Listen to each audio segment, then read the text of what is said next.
into it. Let's start with the marriage between Jon and Dany Targaryen. People have been shipping these two since the very beginning of the series. We had all known that at some point Jon and Dany would meet each other and eventually fall in love. Game of Thrones Season 7 did finally see Ice and Fire come together as Jon and Dany finally met and promptly fell in love. Since Dany did not come to Westeros to only conquer it, but also to build a stable order and reunite all the Seven Kingdoms, of which most are in an open rebellion against the crown, Jon Snow was and still is the only logical suitor for Dany. Jon and Dany have already begun an intimate relationship, although neither one of them is currently aware of their family ties. Since Jon and Dany are headed to Winterfell, it's likely that Bran and Sam will reveal the truth about Jon's true heritage early on in the season. Clearly, this revelation of Dany being Jon's aunt will come as a huge shock to both of them and will most certainly affect their relationship. Even though incestuous pairings have never bothered Targaryens, and some might even say that it will not bother Jon or Dany as well, since they're Targaryens themselves, you might be wrong. Targaryens did spend over 300 years wedding brother to sister in order to keep their bloodline pure, that's a fact. Dany's parents are the Mad King and royal lover siblings, and Dany did grow up believing she would marry her brother Viserys, also true, but this simply is not the same.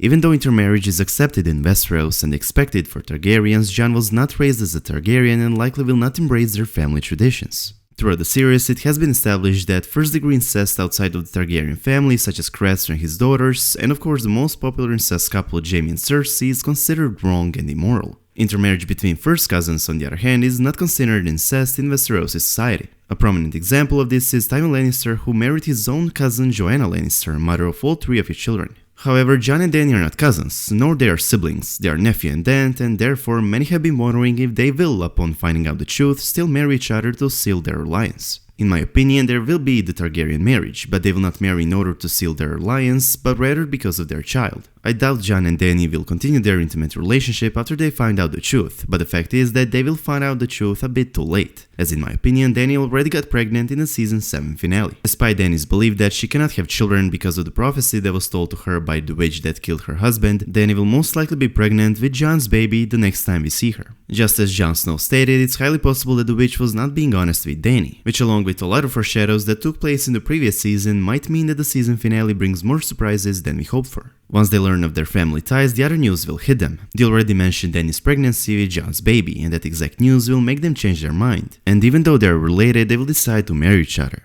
And here's why. Jon has been a bastard son his entire life, and he most certainly will not allow his child to be born out of wedlock and live a life he's been living. Both in the book series and on the show, Jon initially refuses to sleep with women because he's absolutely terrified that he might produce a bastard. The fact that Jon himself is not actually a bastard, but a legitimate son of Rhaegar Targaryen and Lyanna Stark and true heir to the Iron Throne is highly ironic, of course, but it doesn't change the way he grew up. It most definitely will not change his desire not to bring another bastard named Snow into the world. Therefore, this marriage of Ice and Fire does not come as a huge surprise, taking into consideration that Dany is most likely pregnant, and Jon on the other hand would never allow his child to be born out of wedlock. This Targaryen baby was heavily foreshadowed throughout the previous season that most fans have already accepted this theory as a fact. It's been foreshadowed with Jon's statement that Dany probably can't have a child despite the witch's prophecy, and with Tyrion and Dany's conversation about her plan for succession. Beside Dany becoming a mother, Jon Snow becoming a father has also been foreshadowed a few times, with the most prominent one being a conversation between Jon and Jorah about Jon's future child. In Season 7, Episode 6, Jon offers Longclaw and Jorah declines with a statement, "It's yours, may it serve you well and your children after you." Now let's take a look on another royal wedding that has also been hinted and foreshadowed many times throughout both the books and the show. Fans have been theorizing that Gendry's sudden reappearance in Season 7 might have something to do with the fact that Gendry's particular set of skills could be helpful if they ever worked out how to forge more Valyrian steel swords. More importantly, some fans have viewed Gendry being back on the scene as a sign that his father's promise to Ned Stark in Season 1 might finally be fulfilled. Robert was talking about Joffrey, who he thought was his son, and Ned's daughter Sansa. This never happened, and therefore House Stark and House Baratheon haven't been joined yet. However, a huge amount of fans thinks that this marriage might finally happen in the form of Robert's only son Gendry and Ned's daughter Arya. Arya and Gendry formed a special bond way back when they were traveling together north on the King's Road. There's one memorable scene that Arya and Gendry shared that might have foreshadowed that those two could become family one day. Gendry back then believed that him and Arya could never be together, considering that she's a highborn daughter of Lord Eddard Stark, while he on the other hand is just a bastard son of a random man, or at least that's what he thought he was back then. Gendry later found out who his father is, King Robert Baratheon. Having in mind that Arya is at Winterfell, while Gendry on the other hand is heading towards it with Jon Snow and Daenerys Targaryen, those two will most certainly reunite in the final season.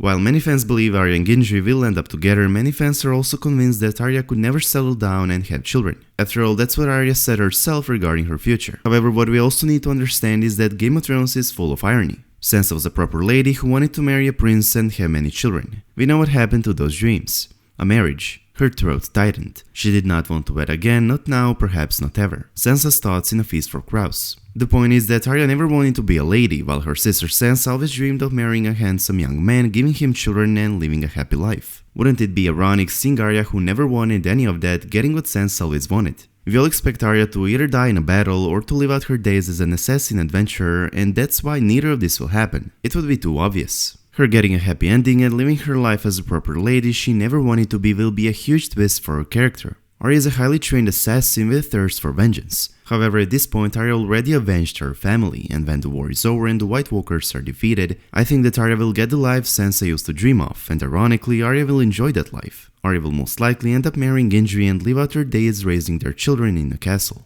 "I have a son, you have a daughter, we'll join our houses," is the quote that has always been on my mind. This, in my opinion, foreshadows Gendry and Arya joining Baratheon and Stark houses once and for all. Some fans even claim that George R. R. Martin and showrunners thought of Arya and Gendry while writing this particular scene, considering how they love to twist words around. Arya resembles her aunt Lyanna Stark. Gendry, on the other hand, appears to resemble his father. In other words, their union can symbolize Lyanna and Robert's relationship, and this time it is not one-sided love. As we all know, Robert was betrothed to Lyanna, but it did not work out. However, Robert's unfulfilling the promise made years ago between House Stark and House Baratheon seems fitting. Arya does have feelings for Gendry, which was made clear when she told him that he can be her family. Now that Arya has finally returned to Winterfell and Gendry on the other hand has not only returned to the series but is also heading to Winterfell, it just seems they are meant to end up together. I can definitely see them living their days out peacefully in Storm's End with their children. Whilst Ned was killed in Season 1, which set off the events for the series, I cannot help but think that Ned did foreshadow this marriage when he told Arya that she will marry a High Lord and rule his castle.